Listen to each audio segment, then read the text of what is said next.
Alrighty, this is going to be my attempt at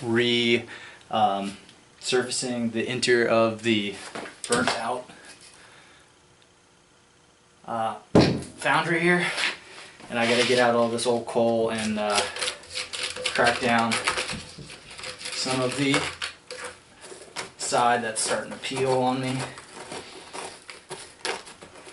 And unfortunately I had to leave quickly one day, so I poured water to cool it down, so the charcoal kind of caked on me here. So I got to scrape that out.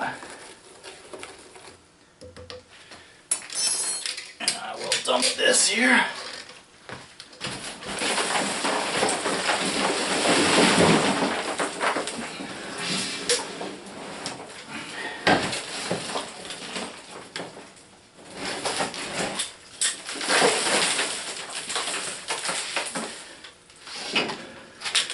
Make sure I'm square back out here. I think this is going to take maybe a couple scrapings to get completely down. If it takes a ton, I'll just edit it out. But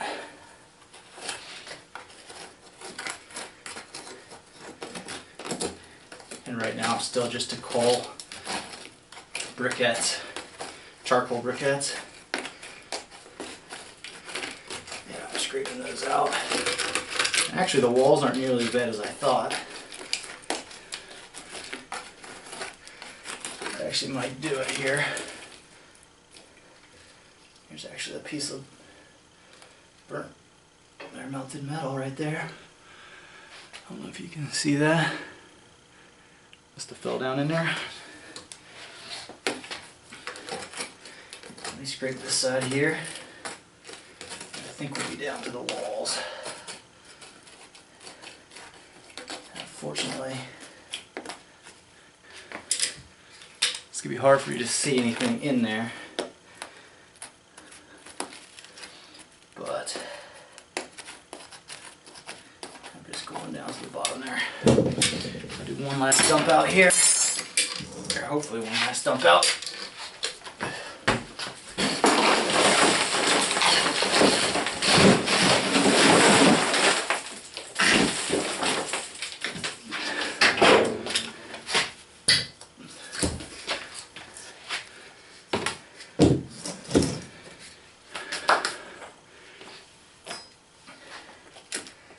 And it can actually stand one last final touch.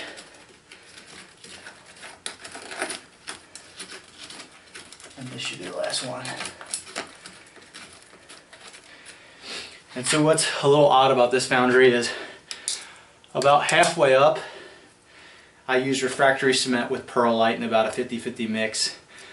And then the interior of that and the remainder was just the sand and the plaster mix, which I'll be using to repaste the interior.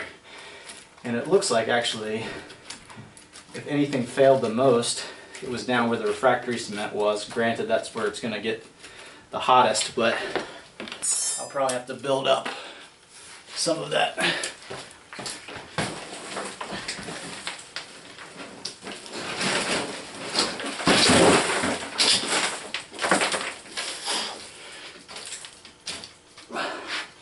Heads up, buddy.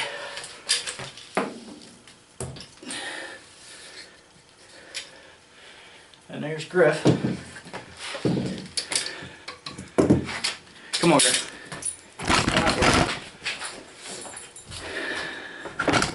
Let me recenter that there. And I'm going to start to mix the sand and the plaster in this bucket here. This was actually used before and I thought it was ruined, but with the plaster you could just bend the sides of the bucket and crack it all out. So if that happens to you, just let it dry. And I'm almost out of plaster of Paris, but we'll put in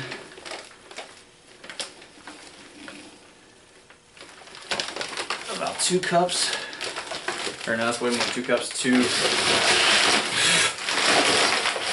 probably maybe 8 cups plaster of Paris, and match that with play sand. 50-50 mix.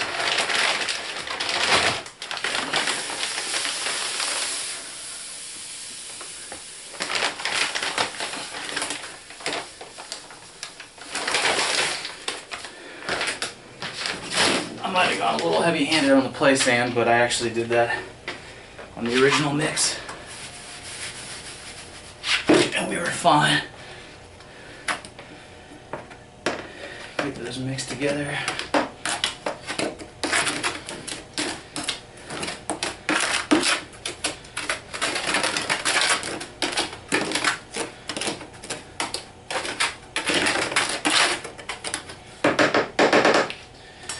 And a ton of water, because this stuff sets really quickly.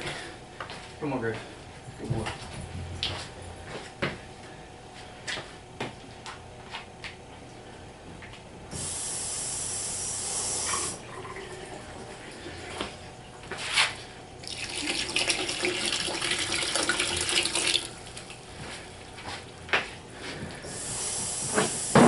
As cold as you can get it. That'll buy you a little more time.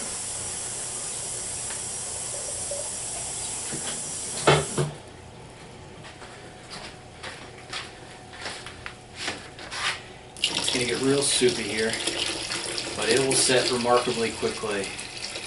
And I'm going to attempt to do this with one hand so I have a hand to turn off the camera, but there's a good chance that I get them both messy. And you get a lot down here in the corners, the ridge of the bucket, so you can make sure it mixes. And even if it's this soupy, it will solidify very quickly. So this is a little too soupy to apply, but I'm going to let it set a tiny bit before I start rubbing it on the interior.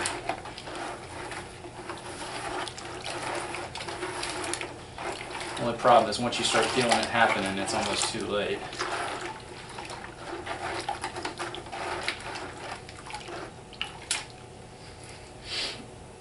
Because I was a little heavy on the sand, I might put a little more plaster and that will set it quicker.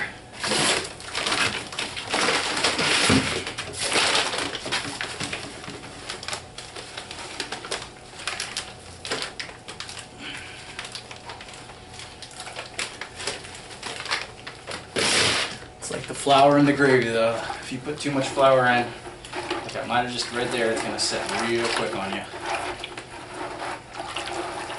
Alright, get these clumps out.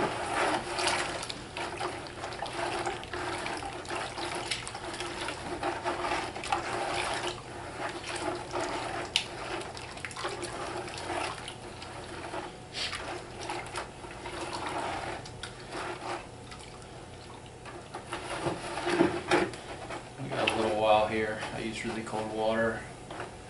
Scrape out these ridges. Keep stirring though, because it will settle on you too. I think it's the sand that settles, but it settles pretty quickly. You want to keep that in suspension while it's setting.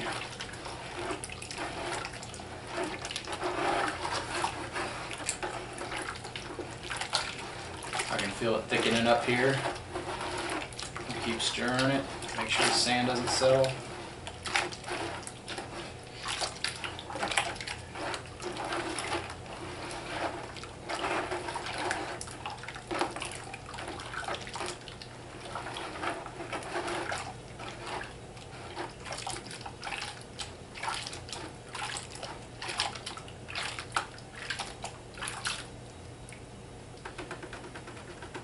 A little more plaster.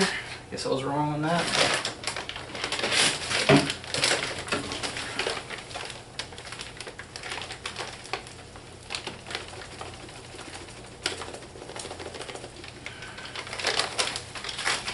And that certainly will correct the mismatch I had between the sand. Yeah, the sand just settles out quickly.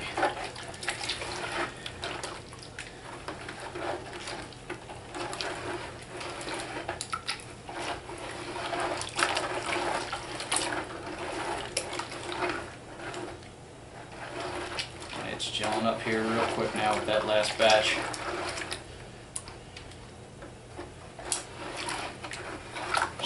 chunks of plaster in there I can feel.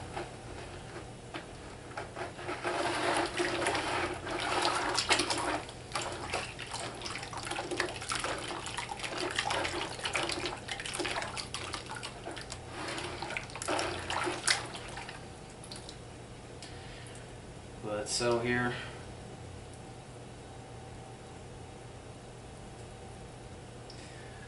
Like I said, this is like magic though, it literally sets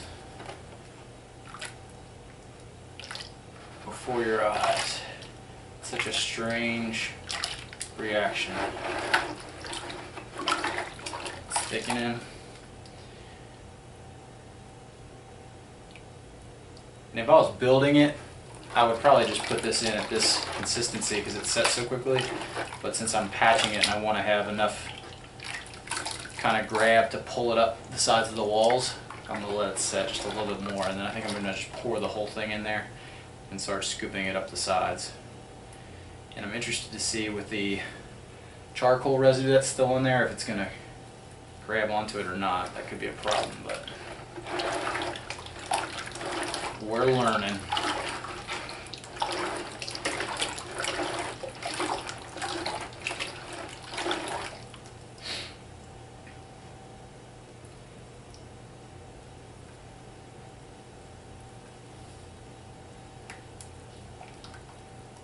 Yeah.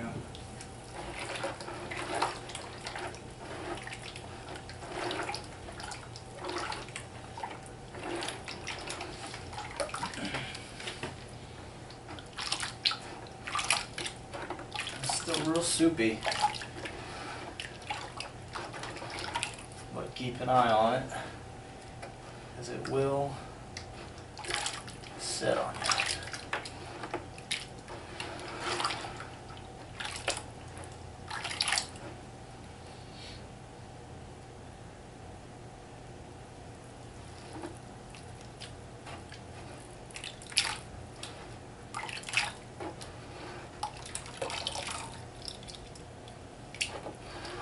Feeling a little light on the sand. I'm going to put a little sand in there.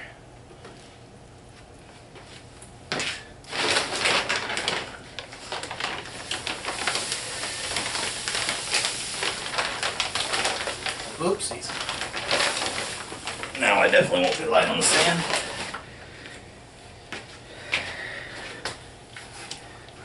I guarantee, because I'm not very precise with my measurements, mine probably doesn't have as long a lifespan as someone that takes really precise measurements, but I also don't advise you to do it the same way I'm doing it, because I'm kind of learning as I go. And we've got a definite thickening in here happening. I can feel it starting to turn on me here.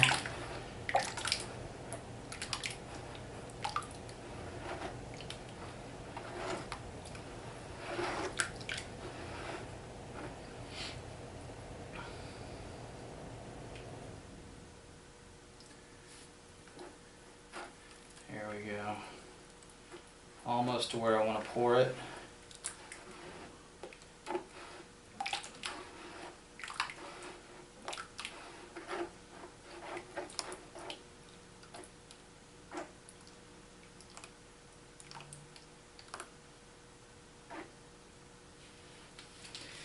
I'm going to slowly pour some in.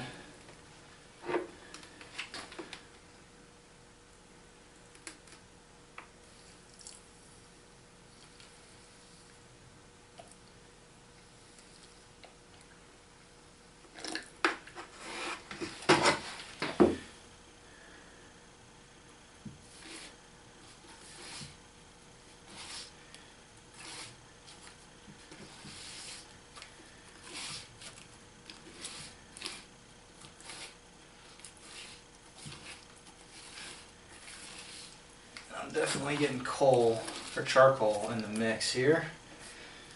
I don't know if that will impact positively or negatively the setting power of this and the heat resistance of it. See how thick it is now? It's so quick.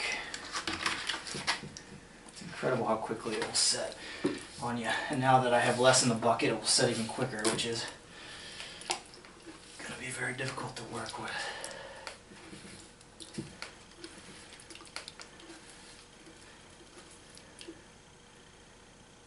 I'm gonna have to make sure I keep an air hole there.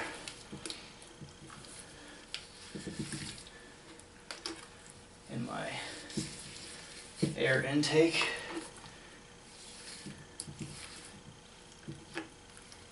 Get up here.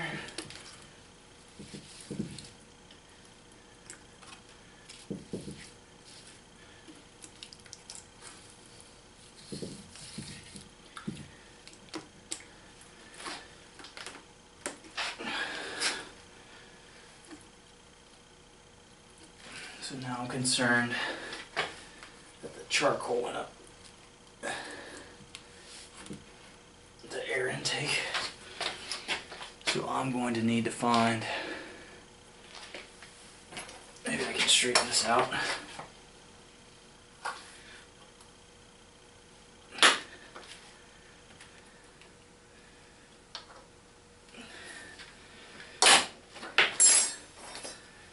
Run it in this port.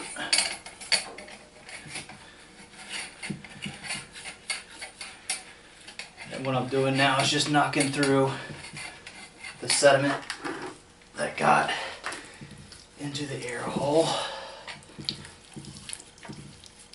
And flatten out the bottom.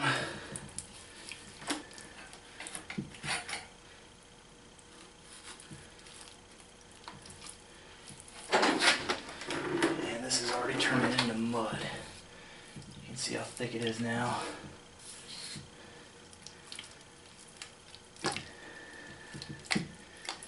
Make sure I get plenty of focus on the bottom, because I think some of that, with how much heat it takes,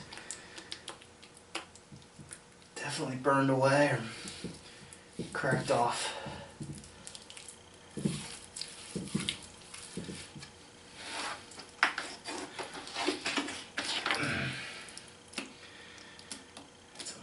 Unworkable now. Have to hustle.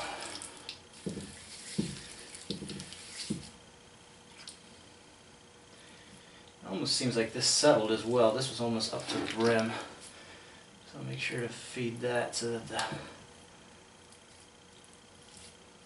top of it meets the clay topper I have for it. Or the plaster Paris topper I have for it.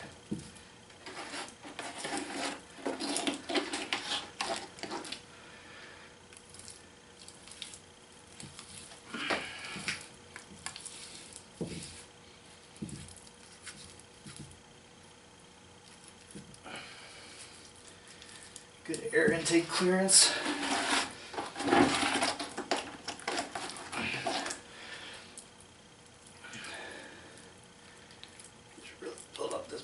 Because that takes the brunt of the heat.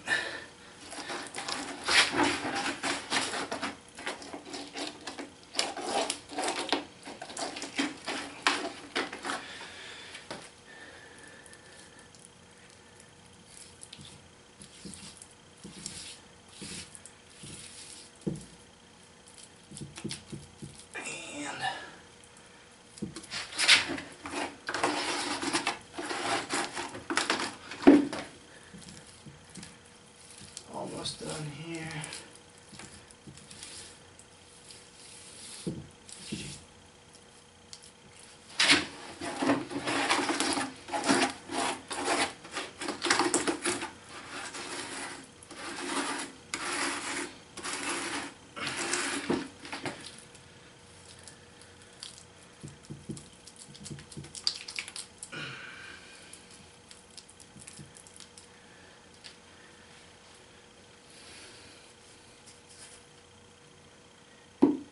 Off the ground before it sets.